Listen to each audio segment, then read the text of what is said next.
लोकसभेला जास्त जागा हव्या होत्या, मात्र महाविकास आघाडीमधील एकीसाठी 2 पावलं मागे घेतली। पुण्यातल्या बैठकीमध्ये शरद पवार यांचं मोठं वक्तव्य।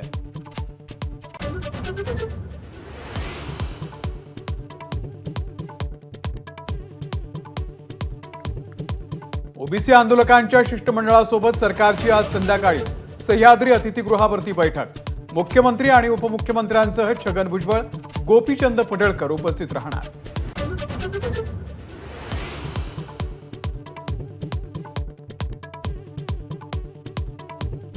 मराठा समाजाच्या 54 लाख नोंदी रद्द करण्याचं तसंच ओबीसी आरक्षणाला धक्का लावणार नाही हे लेखी द्या, लक्ष्मण हाके यांची शिष्टमंडळाकडे मागणी।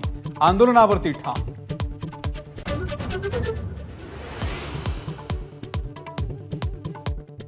विरोधात गेलेल्या 9 मंत्र्यांना पाडणार, मनोज जरांगे यांचा थेट इशारा। तर सरकारनं दंगल घडवण्यासाठी ओबीसींचं आंदोलन उभं केलं, जरांगेंचा आरोप।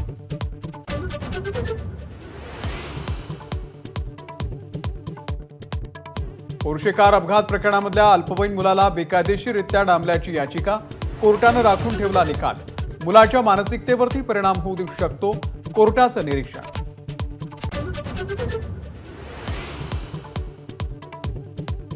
आपल्या जीवाला धोका असल्याचं बच्चू कडूंचं पोलीस अधीक्षकांना पत्र, तातडीनं चौकशी करून गुन्हा दाखल करण्याची मागणी।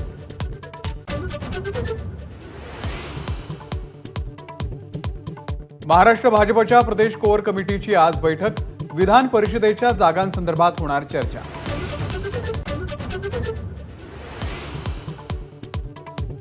भाजप सरकारच्या विरोधात काँग्रेसचं नागपूर, अमरावती, अकोला, पुण्यामध्ये चिखल फेको आंदोलन। सरकारच्या प्रतिमेला चिखल लावून काँग्रेसकडून निषेध।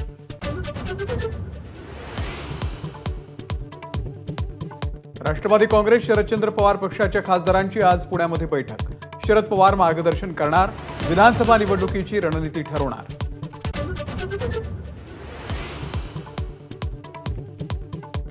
आदिती तटकरे गोंदिया जिल्ह्याच्या पालकमंत्री होणार असल्याचं जवळपास निश्चित। एबीपी माझाला विश्वसनीय सूत्रांची माहिती।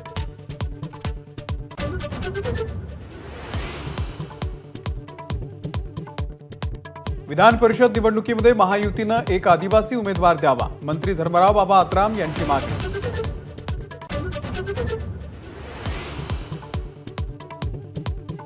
नाफेड अध्यक्षांकडून नाशिकमधील केंद्राची पाहणी, अध्यक्षांनी अचानक दिलेल्या भेटीमुळे गैरकारभार उघड। कांदा शेतकऱ्यांच्या ऐवजी बाजार समितीतून खरेदी केलं जात असल्याचं समोर।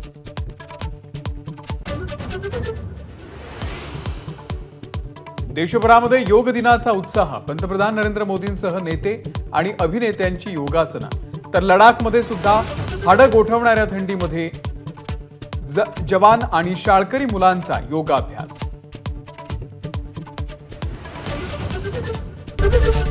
एबीपी माझा, उघडा डोळे बघा नीट।